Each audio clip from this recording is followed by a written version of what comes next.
नमस्कार दोस्तों, स्वागत है आपका मेरे चैनल कॉमिक्स लाइफ में। शुरू करते हैं मेजर बलवंत का एक मज़ेदार उपन्यास, मौत की शतरंज पार्ट 4। तुम्हें सक्सेना चाहिए या मुझे काम से मतलब, वह बोली। मैं आगे बढ़कर उससे बिना पूछे कुर्सी में बैठने लगा। उसने तड़प कर कहा, खड़े रहो, सौदा बराबरी से होता है बेबी।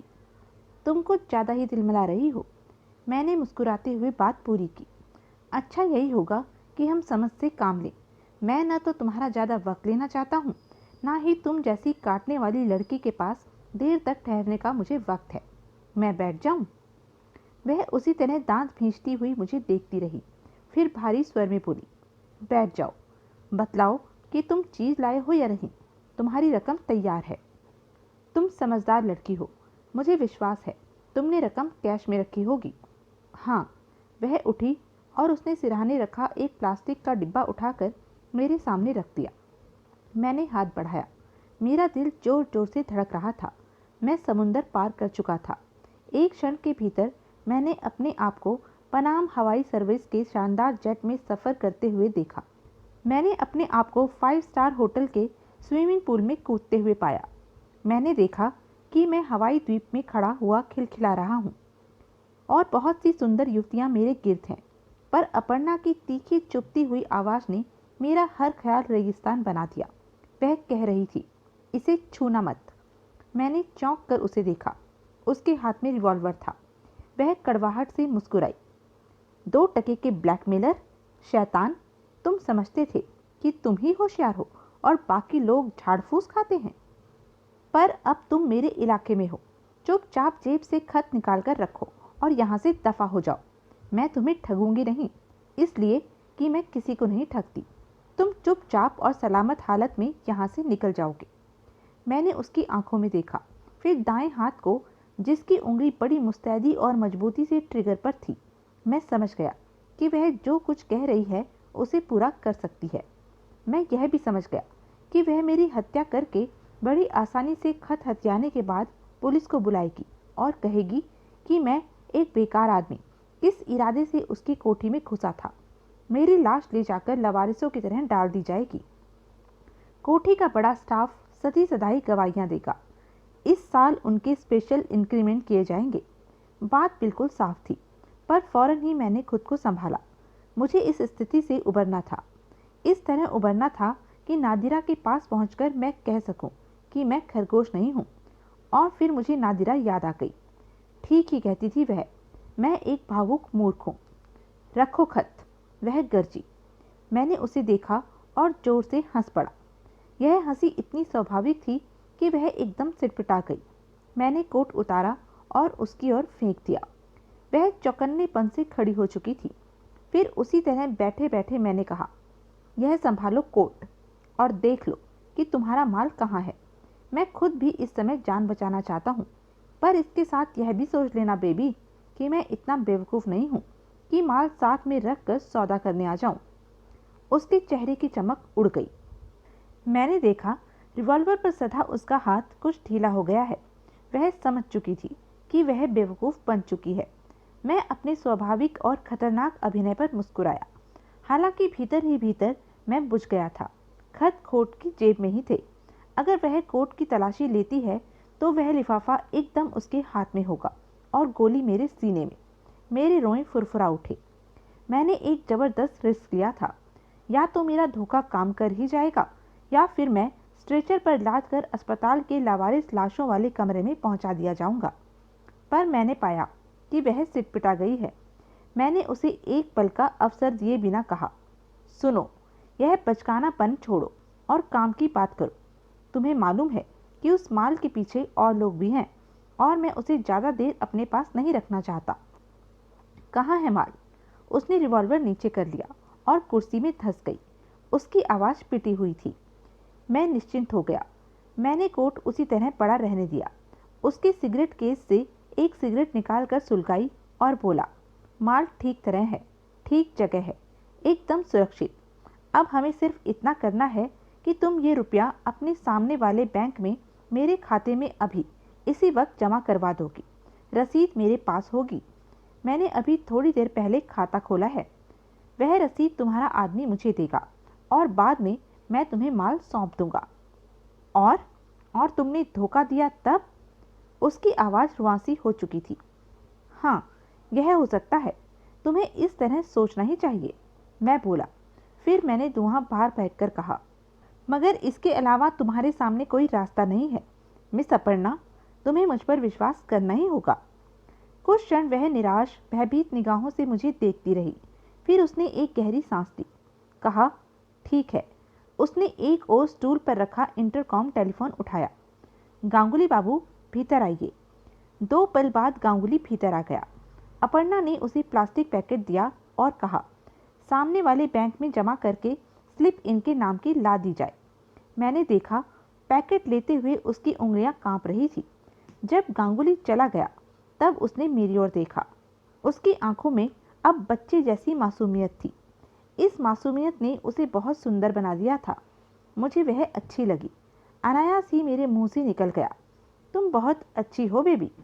और फौरन ही मैंने पाया कि उसका चेहरा एकदम उस बिल्ली जैसा हो गया जो चूहे पर झपट कर उसका मलीदा बना देती है। उसने मुझे देखा, फिर कुछ संयत होकर बोली, हाँ, मैं बहुत अच्छी हूँ, यह सच मुझे मालूम है। मैं कुछ सिटपिटा गया था। वह मुझे घूरती रही। मैं उससे निगाहें नहीं मिला पा रहा था। मुझे लग रहा था कि मैं एक ऐसा आदमी हूँ जिसकी तरफ सिर्फ इसी तरह नफरत से देखा जा सकता है, और शायद मैं खुद भी अपने आप को बेहद नफरत से देखने लगा हूँ। पर मैं उसे देखने का लोभ सवरण नहीं कर पा रहा था। वह बेहद सुंदर थी, और अब जब वह मुझ पर विश्वास करके ज़्यादा दुविधा में पड़ गई थी और सुंदर हो उठी थी, उसने कहा, मैंने तुम पर विश्वास किया है। हाँ, और मैं तुम्हें विश्वास दिलाता हूँ कि तुमने गलती नहीं की है, मैंने जवाब दिया। माल मुझे कब और कहाँ मिलेगा? यहाँ से हम फौरन अशोका चलेंगे, उसी कमरे में जहाँ पहली बार हम में बातें हुई थी। मैंने सिगरेट बुझाते हुए कहा, उठा और कोट पहन लिया। अब मैं कुछ निश्चिंत था। मैं तुम्हें उस कमरे में छोड़कर थोड़ी देर के लिए बाहर जाऊंगा, फिर माल लेकर लौटूंगा। वह चुप हो गई। क्या कहती हो? मुझे मंजूर है, उसने संक्षिप्त सा उत्तर दिया। मैं उठ पड़ा। ठीक है, तुम तैयार हो जाओ, मैं बाहर इंतज़ार करता हूँ, मैंने कहा और निकल गया। वह कुछ नहीं बोली। अगले 15 मिनटों में वह तैयार हो चुकी थी। इस बीच मैं उसे खबर देकर खुद भी बैंक गया था और आश्वस्त हो लिया था कि वह रुपया जमा हुआ है। मैंने रुपये का अपने नाम एक ड्राफ्ट बनवाया और फिर से बंगले में आ बैठा। वह बाहर आई। उसने बादामी रंग की सादा साड़ी पहनी थी। इस सादगी में वह और भी ज़्यादा खूबसूरत हो उठी थी। उसने प्ले माउथ गैरेज से निकाली और मैं उसके करीब जा बैठा। प्ले माउथ दौड़ाते हुए वह शांत और संयत रही। मैंने भी उससे कोई बात नहीं की। मैं उस दृश्य की कल्पना में खो गया और मन ही मन मुस्कुराने लगा, जो होटल के बंद कमरे में मेरे और उसके बीच घटने जा रहा था। क्या वह कुछ सोच सकती थी? क्यों नहीं, जरूर। मैंने महसूस किया जैसे वह बहुत कुछ सोच समझ सकती है। होटल पार्किंग में कार पार्क करते हुए मैंने उसे कुछ हिदायतें दी थी। देखो बेबी, कमरा तुम बुक करवा रही हो, बियर और खाने का खर्चा भी तुम्हारा होगा, और हम आज छोटा मोटा जश्न मनाएंगे। उसने कौंध कर मुझे देखा। क्या मतलब?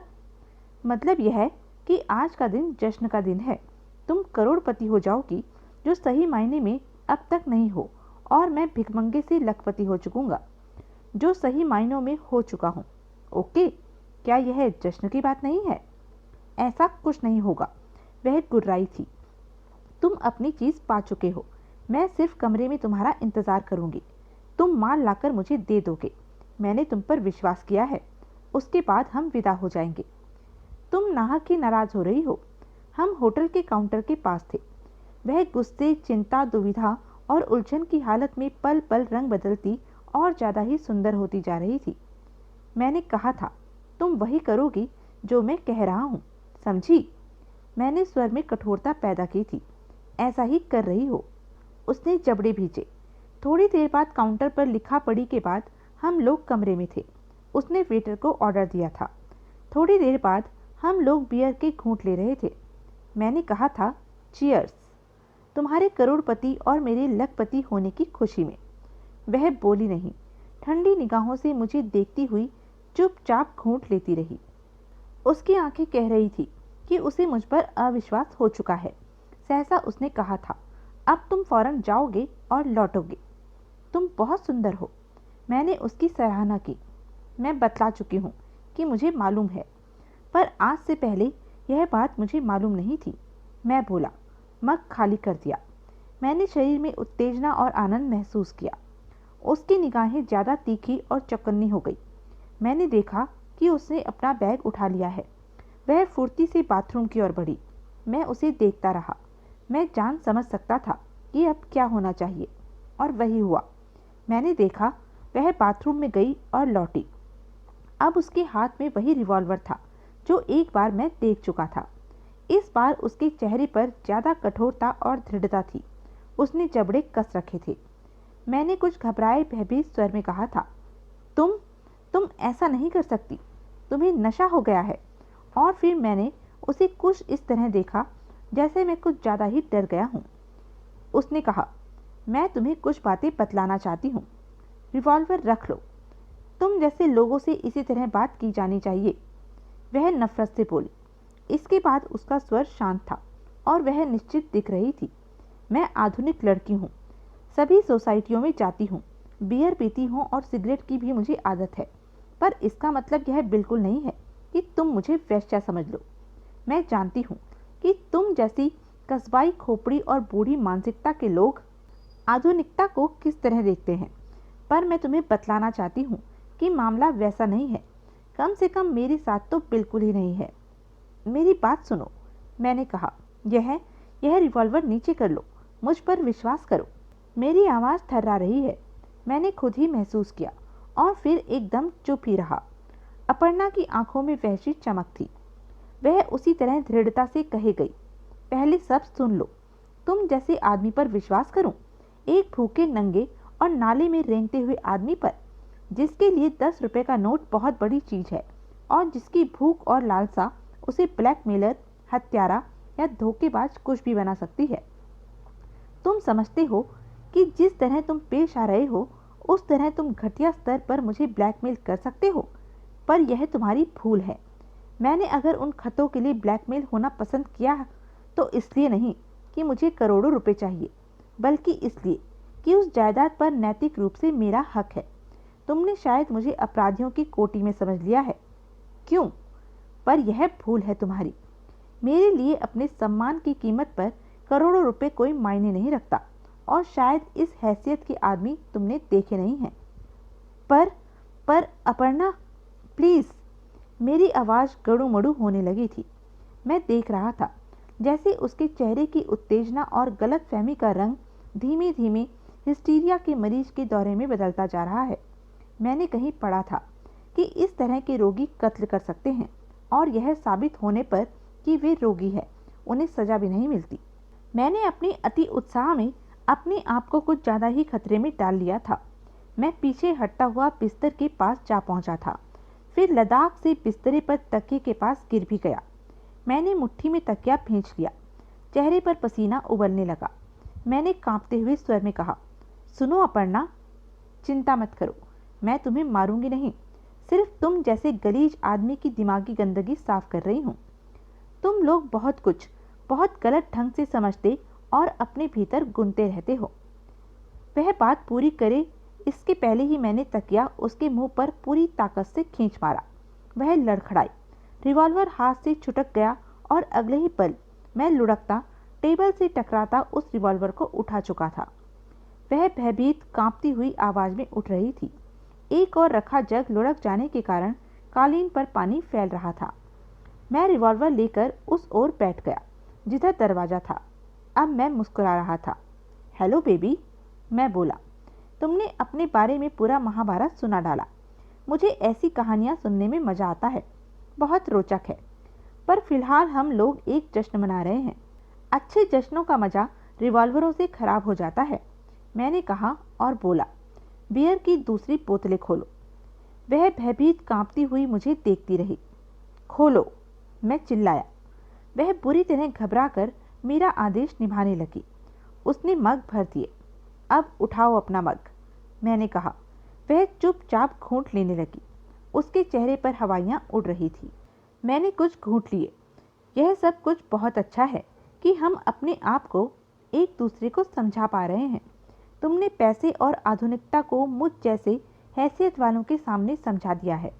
अब मैं तुम्हें अपने जैसे कस्बाई और बूढ़ी मानसिकता वाले लोगों के बारे में बतलाना चाहता हूँ। मैंने रिवॉल्वर जेब के हवाले कर लिया था। सुनो बेबी, मैंने आगे कहा, खूबसूरत लड़की सबको अच्छी लगती है, चाहे वह तुम जैसी करोड़पतियों का समाज हो, चाहे हम जैसे तुम्हारे मुताबिक भिखमंगों का। और तुम यह भी जानती हो कि वैश्याएं करोड़पतियों में भी हो सकती हैं, भिखमंगों में भी। और उसी तरह तुम्हारी तरह खुले दिमाग वाली लड़कियां अपने चरित्र के साथ हमारी औकात वालों में भी हो सकती हैं और हैं। किसी के रैगरपुरे में रहने का मतलब यह नहीं हो जाता कि वह बदमाश, हत्यारा, गंदा कीड़ा है, और ना ही किसी के ग्रेटर कैलाश में होने से ऐसा होता है कि वह हत्यारा, बदमाश और गंदा कीड़ा न हो। सांप बस्तियों में फर्क नहीं करते मिस अपर्णा, वे कहीं भी किसी भी जगह पैदा हो सकते हैं। वह हैरान होकर देखने लगी थी। अब शायद वह मुझे पागलपन ही हालत में महसूस कर रही थी। मैं उसकी ओर बढ़ा था। वह चौकन्नी हो गई। जो राय मुझे लेकर वह बना चुकी थी, शायद मेरे उस छोटे से भाषण से बदलना दरकिनार हिली तक न थी। वह भयभीत भी थी, सतर्क भी। सहसा उसने कहा था, मुझसे दूर रहो। मुझे यह सब बहुत अच्छा और खासा मनोरंजक लग रहा था। अचानक ही मुझे लगा था जैसे पिछले करीब 8 दिनों से सर्कस में काम कर रहा हूँ, और यह अनुभव कुछ रोमांचक है। मैं उसे ज़्यादा से ज़्यादा और रोमांचक बनाते हुए उसका मजा लेना चाहता था। इसके साथ ही मेरा ख्याल था कि नादिरा की योजना को संभालने और उसके विश्वास को निभाने की जिम्मेदारी भी मुझ पर ही है। नादिरा मुझे प्यार करती थी। इस प्यार के लिए वह पिछले कई दिनों तक मेरे खतरे में मेरे साथ ही सोचती पड़ती रही थी। एक तरह से ये 2 लाख रुपए भी उसके प्यार और समर्पण की देन थे। मैं इन रुपयों का बहुत काबिल तरीके से उपयोग करके अपने बारे में उनका विचार सही करना चाहता था। मैं चाहता था कि वह माने मैं बेहद शातिर, समझदार और बुद्धिवादी आदमी हूँ, और इस समय यह सब करके कहीं अपने आप को ज़्यादा बड़ा बेवकूफ़ साबित न कर बैठूं। पर मुझे ये खतरा उठाना था और मैंने उठा लिया। वह मेरे आगे बढ़ते जाने के साथ साथ पीछे और पीछे हटती हुई दीवार से जा सटी थी। मैं सतर्क था कि वह कहीं मेरी ही तरह दावबाजी का उपयोग करके बाजी पलट न दे। मैंने देखा कि उसके आसपास कुछ भी नहीं है जिसे वह मुझ पर उछाल सके या फेंके। मैंने कहना चाहा था, तभी वह बोल पड़ी थी, मैं तुम्हारी कोई बात नहीं समझ पा रही हूँ, और मुझे वह सब समझने की ज़रूरत भी नहीं है। बस मैं चाहती हूँ कि तुम दूर रहो। अगर तुमने मेरे करीब आने या मुझे छूने की कोशिश की तो मैं जान दे दूंगी। समझे कुत्ते, मैं जान दे डालूंगी। मैं मुस्कुराया। हालांकि इस तरह मुस्कुराने में मुझे अपने आप को काफ़ी हद तक संभाल कर पेश करना पड़ा। मैंने कहा, खैर, मैं फालतू वक्त जाया नहीं करूँगा। इसके साथ ही मैंने आगे बढ़कर एक बार फिर कहा था, इसलिए कि तुम बहुत खूबसूरत लड़की हो और मुझे बहुत अच्छी लगी हो। दूर रहो, मैं कुछ भी नहीं सुनना चाहती। कमीने आदमी। वह एकदम बिफर पड़ी थी। सहसा मुझे लगा था कि अब वह मेरी कोई बात न सुनकर सिर्फ चीखने, शोर मचाने के मूड में आ चुकी है, और हर खतरा उठाकर मुझे बलात्कारी समझते हुए सिर्फ अपने आप को बचाने का जुनून माथे में बिठाए हुए है। इसके साथ ही मैंने पाया कि वह इस पल भूल चुकी है कि मेरे पास खत है, करोड़ों रुपए की चाबी है। उसे इस पल केवल इज्जत का ख्याल था, और मेरे लिए यह बहुत अच्छी बात थी। मैं खुश हुआ। मैंने उसे ठीक ही पहचाना था। वह अच्छी लड़की थी। दूर दूर रहो। मैंने आंधी की तरह बढ़कर उसके चेहरे पर तड़ातड़ 3-4 थप्पड़ जड़ दिए। हर थप्पड़ के साथ उसके मुंह से हल्की हल्की चीखें निकली और वह कालीन पर बिखर गई। वह कांप रही थी और उसकी आवाज़ गुम हो चुकी थी। वह रुआंसी हो गई। उसके गालों पर आंसुओं की बूंदें लुढ़क आई। अब वह बेबस निगाहों से याचनापूर्वक मेरी ओर देख रही थी। मैं मुड़ा और कुर्सी में जा समाया। मैंने उसकी ओर गुस्से से देखा और कहा, बेवकूफ़ करोड़पति लड़की, तुम जितनी समझदार बनती हो उतनी ही बड़ी बेवकूफ़ भी हो। तुम अपने अतिरिक्त साहस में भी भूल चुकी हो कि तुम्हें कोई भी बेवकूफ़ बना सकता है और तुम मुझ जैसे किसी भी गरीब आदमी को गाली दे सकती हो, उसकी शराफत पर थूक सकती हो और उसे जलील कर सकती हो। मैंने अपनी जेब में हाथ डाला और एक झटके से खत निकालकर उसके मुंह पर दे मारा। लो, संभालो इन्हें, और कहूँगा कि फाड़कर फेंक दो। उसकी आंखें विस्मय से फैली रह गई थी, ऐसे जैसे वह पागल हो गई हो। मैंने 2 लाख का ड्राफ्ट निकाला और उसके मुंह पर दे मारा। यह है तुम्हारा वह रुपया जिससे तुम किसी भी भले आदमी को खरीदने का गर्व महसूस करती हो। मैं थूकता हूँ इस पर। इसे मैं जान की बाजी पर लेकर आया हूँ, सिर्फ तुम्हारी खातिर। और तुम्हें यहाँ लाने के पीछे मेरा इरादा तुम्हें तुम्हारी सुंदरता बतलाने के साथ साथ यह भी था कि तुम समझो कि अपने आप में गरीबी भी कम सुंदर नहीं होती। मैं उठा, उसका रिवॉल्वर टेबल पर रखा और एक झटके से दरवाज़ा खोलकर बाहर निकल आया। मैं तेजी से कॉरिडोर पार कर रहा था और सोच रहा था कि वह इस पल क्या कर रही होगी। मुझे घबराहट भी हो रही थी। मैंने 2 लाख रुपए हाथ में आने के बाद फिर खो दिए थे, पर मुझे लगता था कि मैंने करोड़ों की फसल के लिए उन 2 लाख का बीज डाला है। मैं जानबूझकर होटल के हॉल में एक पल रुका और मैंने सिगरेट जलाई। मैं नहीं जानता था कि मैं ऐसा क्यों कर रहा हूँ, पर मुझे लग रहा था कि मैं ठीक ही कर रहा हूँ और मैंने ठीक ही किया था। अगले पल साबित हो गया। वह मेरे करीब आ खड़ी हुई थी। मुखर्जी, उसकी आंखें छल छलाई हुई थी। मैंने सिर्फ उसे देखा। आई एम सॉरी, उसका गला भर आया था। वह एकदम मेरे कदमों की तरफ झुक गई। मुझे मुझे माफ़ कर दो। मैं सिर पिटाकर यहाँ वहाँ देखने लगा, फिर उसके कंधे थामते हुए बड़बड़ाया, क्या करती हो? यह होटल है, यहाँ फिल्मी सीन मत क्रिएट करो प्लीज़। वह संभल गई। मैं उसके कंधे पर हाथ रखकर उसे बाहर ले आया। मेरा दिल जोरों से धड़कने लगा था। मैं सफल हो चुका था। निश्चित रूप से वह मेरी शराफत के झांसे में आ गई थी। मैंने जाना चाहा था। वह बोली थी, नहीं, तुम मेरे साथ चल रहे हो। उसके स्वर में इतना स्नेह और अधिकार था कि मैं चाहकर भी ज़्यादा नानुच नहीं कर पाया। हम एक बार फिर प्ले माउथ में साथ साथ बैठे, पर यह स्थिति एकदम नई थी। वह मेरे प्रति विनम्र भी नहीं, श्रद्धालु थी। रास्ते में हम अपने भीतर अपनी अपनी तरह भरे रहे थे। मैं नादिरा के बारे में सोचता रहा था। उसने ठीक ही सोचा समझा था और मुझे विश्वास था कि अब मैं जल्दी ही करोड़ों में साझेदार होने जा रहा हूँ। उसके बाद मैं करोड़पति हो जाने वाला था, स्वतंत्र करोड़पति। नादिरा को मैं उसकी जगह देख रहा था। वह दिन अब दूर नहीं होगा जब सफलता के साथ इसी तरह आगे बढ़ते जाने में नादिरा उसकी जगह आ चुकेगी। पर वह क्या सोच रही थी मैं नहीं जानता था, सिर्फ अनुमान लगा रहा था। पर मेरी शराफत, ऊंचाई और ईमानदारी से एकदम पराजित हो चुकी होगी और अब अवसर पाते ही मुझसे तरह तरह क्षमा याचना करेगी। उसकी ये कुल हालत उसे मेरे प्रति समर्पित कर देगी, या शायद कर ही चुकी है। और यही हुआ था। उसने बंगले में आते ही गांगुली बाबू को पुनः बुला लिया था। थोड़ी देर के लिए वह मुझे अपने बेडरूम में बिठाकर एक और कमरे में गांगुली बाबू से बातें करती रही थी। लगभग 15 मिनट बाद लौटी तो उसका चेहरा खुशी से चमकता हुआ था। वह मेरे सामने आ खड़ी हुई थी। मैं भौचक्का सा उसे देखने लगा। मैं तय कर चुका था कि मुझे कुछ इसी तरह पेश आना चाहिए।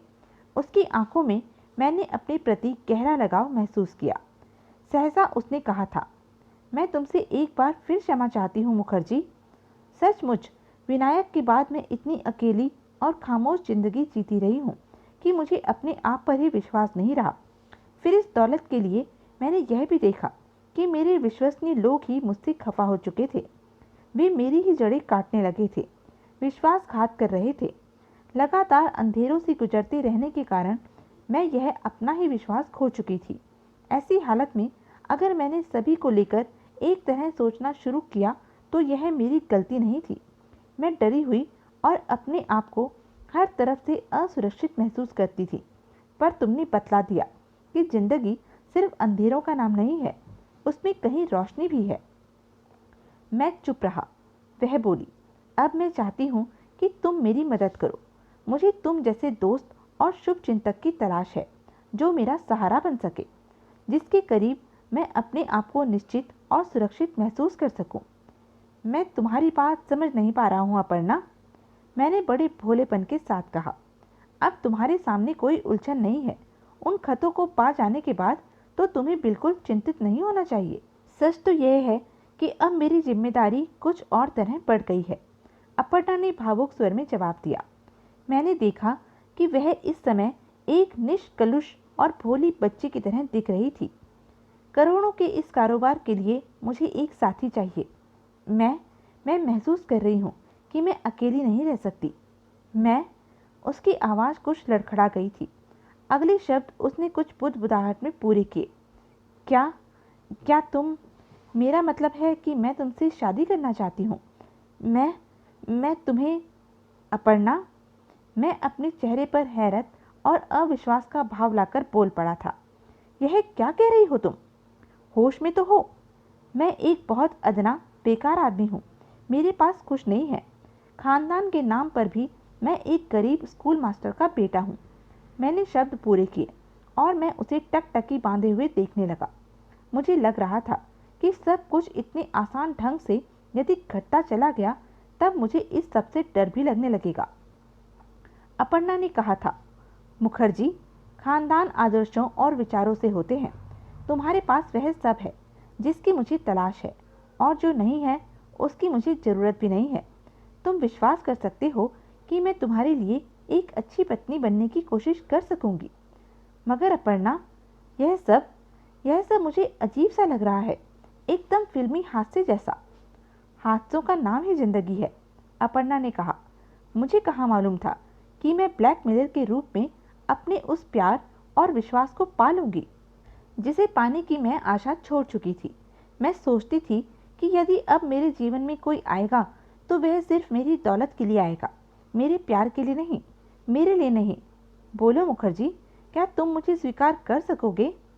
अपर्णा, मुझे डर लगता है। किस बात का? मैं तुम्हें खरीद नहीं रही हूँ, बल्कि मैं खुद बिक रही हूँ। तुम्हारी शराफत और ईमानदारी के लिए। तुम्हारे आदर्शों पर।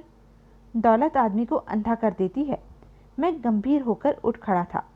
चहलकदमी करते हुए मैंने कहा था, हो सकता है कि मैं बाद में एक गलत आदमी बन जाऊं। मैं जानती हूँ मुखर्जी, उसके स्वर में विश्वास था। तुम कभी नहीं बदल सकोगे। तुम हमेशा वही रहोगे जो हो। तुम कैसे कह सकती हो? इसलिए कि मुझे विश्वास है। मैं तुम पर विश्वास ही नहीं, श्रद्धा करने लगी हूँ। उसका गला भर्राया था और मुझे लगा था कि मैं सचमुच बिक गया हूँ। मेरी सारी अभिनय शक्ति, साहस और इरादे लड़खड़ा गए थे। मैं हतप्रभ उसका चेहरा देखता ही रह गया था। अचानक मैं अपने से ही डरकर बोल पड़ा था, मुझे सोचने का मौका दो अपर्णा। यह सब ना तो सौदा है, ना ही जल्दबाजी में फैसला कर देने वाला मामला है। मैं तुम्हारे निर्णय का इंतजार करूंगी, वह बोली थी। तभी गांगुली बाबू आ पहुंचे। उन्होंने अजीब सी निगाहों से मुझे घूरा था। फिर अपर्णा से कहा, मैंने दोनों जगह फ़ोन कर दिया है बेटी। कल शाम तक डिफेंस कॉलोनी वाला बंगला तैयार हो जाएगा। सुबह 8 बजे तुम्हें वहां पहुंचकर डेकोरेशन बतलाना है। ठीक है, अपर्णा का रौबीला स्वर गूंजा था। गांगुली बाबू जा रहे थे। अपर्णा ने कहा था, जरा खन्ना से बात करवाइए। खन्ना? और मुझे याद आ गया था कि सक्सेना का क्या हुआ होगा। क्या खन्ना असलियत तक पहुंच चुका होगा? और अगर पहुंच चुका होगा तो उसने सक्सेना का क्या हाल बनाया होगा? शायद वे मेरी तलाश कर रहे हों। मैं मुस्कुरा पड़ा था। अब उनकी हर कोशिश बेकार हो गई। अचानक मैंने अपर्णा से पूछा था, वे खत तुमने खत्म कर दिए या नहीं? बैग में है, वह बोली थी। पर अब कोई उलझन नहीं है। उलझन है, मैंने कहा। दरवाज़ा बंद कर दो। मेरी निगाहें उसके बैग पर जा ठहरी। उसने चुपचाप वैसा ही किया। मैं देख रहा था कि अब वह न सिर्फ मुझ पर विश्वास करती थी, बल्कि मेरे निर्देश को भी महत्व देने लगी थी। मैंने निसंकोच उसका बैग खोला और पैकेट निकाल लिया। वह हैरत से देखती रही। मैंने कोने में पहुंचकर फर्श हटाया और खाली जगह पर अपना लाइटर जलाकर रख दिया। उसके बाद मैं एक एक पत्र को जलाने लगा। वह मायूसी से देखती रही। मुझे लग रहा था कि वह उन खतों के प्रति कुछ अतिरिक्त संवेदन महसूस कर रही थी। फिर मुझे लगा कि ठीक भी है, वह विनायक को प्यार करती थी और ये खत उसके प्यार की निशानियां थी जो अब क्रमशः नष्ट हो रही थी। सारे खत जला डालने के बाद मैंने निश्चिंतता की एक सांस ली और उठ खड़ा हुआ। अब चलूँगा अपर्णा। कहाँ? मेरा घर है, भले ही वह तुम्हारे बंगले की तुलना में एक झुग्गी ही क्यों ना हो, पर मेरे लिए एक घर है, मैंने बड़ी शालीनता से कहा। वह कुछ कह पाए तभी फ़ोन की घंटी बजी। अपर्णा ने रिसीवर उठाया और मुझे याद आ गया कि वह खन्ना से बात करने वाली है और वह खन्ना से ही बात कर रही थी। यस, दिस इज़ अपर्णा, वह कह रही थी। उसने संकेत से मुझे बैठने को कहा। मैं बैठ गया। वह कहे जा रही थी, गुड इवनिंग, मैं आपको एक कष्ट देना चाहती थी खन्ना अंकल। नाना जी की वसीयत के बारे में? हाँ, जी हाँ, वही। मैं चाहती हूँ कि अन्य सब कुछ जल्दी से जल्दी हो जाना चाहिए। हाँ, नहीं नहीं, वैसी कोई उलझन नहीं है। हाँ, आप ठीक कह रहे हैं, विनायक को खत तो लिखे थे, पर नहीं, आप निश्चिंत हो जाइए, वह खत अब आप तक कोई नहीं ला सकता। कौन? सक्सेना? नहीं, वे खत तो मेरे पास थोड़ी देर पहले आ चुके थे और मैंने जला दिए हैं। अब कुछ नहीं है, अब आपको कोई सक्सेना वे खत नहीं दे सकेगा। क्या? आपको विश्वास नहीं है? तो आप एक वीक और देख लीजिए। बेशक, ज़रूर ज़रूर, आप ठीक कह रहे हैं, स्कैंडल तो था और वसीयत के मुताबिक मुझे जायदाद भी नहीं मिलनी थी, पर अब वह कुछ नहीं रहा है और अब मुझे मेरा हक मिलना ही है। आपको विश्वास नहीं? मुझसे बात करवाओ। मैं एकदम बोल पड़ा था। अपर्णा ने एक नज़र मुझे देखा, फिर कहा, ऐसा कीजिए, मेरे पास इस समय एक सज्जन बैठे हैं। कौन? हाँ हाँ, मिस्टर मुखर्जी आपसे बात करना चाहते हैं। उसने रिसीवर मेरी ओर बढ़ा दिया।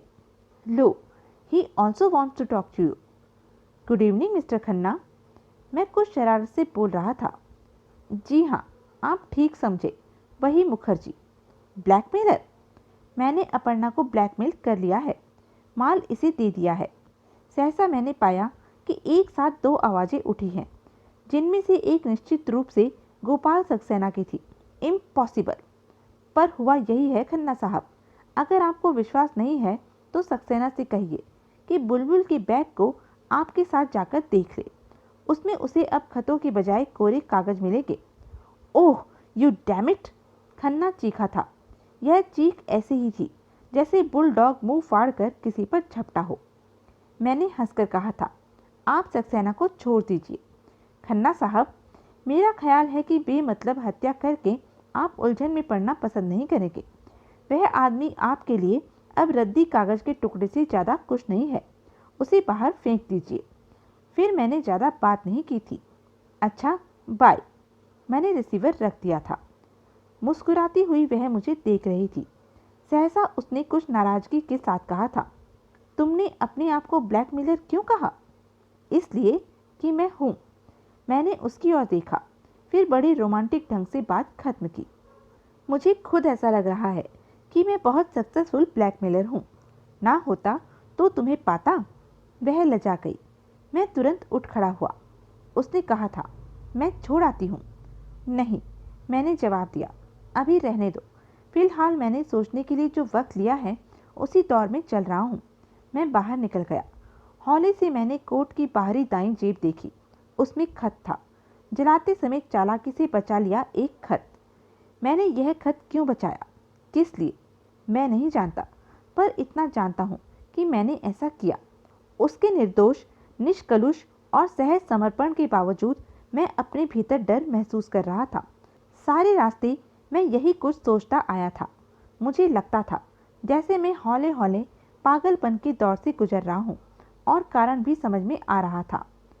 मुझ जैसे फटीचर आदमी के हाथ अगर सचमुच सुलेमान का खजाना लग जाए और एक क्लियोपैट्रा जीवन में आ जाए तो यह सब पागलपन तक पहुंचा देने के लिए काफ़ी था और मैं खुद में ही डरने लगा। मुझे नादिरा याद आई। मुझे नई तरह के डर ने घेर लिया। उसके शब्द याद हो आए। कई दुर्घटनाएं ऐसी होती हैं जब आदमी घटना स्थल पर ही खत्म हो जाता है और दुर्घटनाओं पर किसी का वश नहीं होता। मैं कांप उठा था। अब मैं एक दुर्घटना का आयोजन करूंगा और उसमें अपर्णा खत्म हो जाएगी। क्या मैं ऐसा कर सकूंगा? मैंने अपने से ही सवाल किया और मुझे लगा था कि मुश्किल होगा, मगर मुझे ऐसा करना ही होगा। नादिरा को मैं चाहता हूँ और उसकी खुशी भी यही है। एक तरह से हम दोनों की खुशी यही है। मैं ऐसा ही करूँगा। मैं बस स्टॉप से उतरकर अपने कमरे की ओर चल पड़ा। थोड़ी देर पहले मैंने सोचा था कि मैं बहुत निश्चिंत हो गया हूँ, खत खत्म हो चुके हैं, मेरा बोझ उतर गया।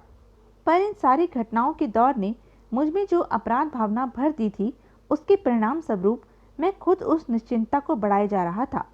मैंने जलाते समय एक खत चुरा लिया था। यही नहीं, मैंने और नादिरा ने आगे के लिए भी एक खतरनाक इरादा बुन रखा था।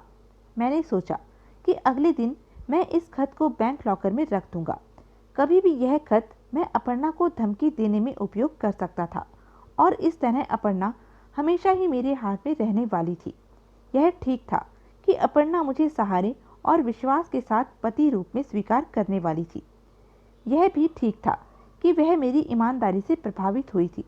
पर दूसरे पहलू से सोचने पर मुझे लग रहा था जैसे सच यह है कि अपर्णा मुझे जीवन साथी बनाकर अपनी और करोड़ों की सुरक्षा के लिए एक गार्ड तैनात कर रही है।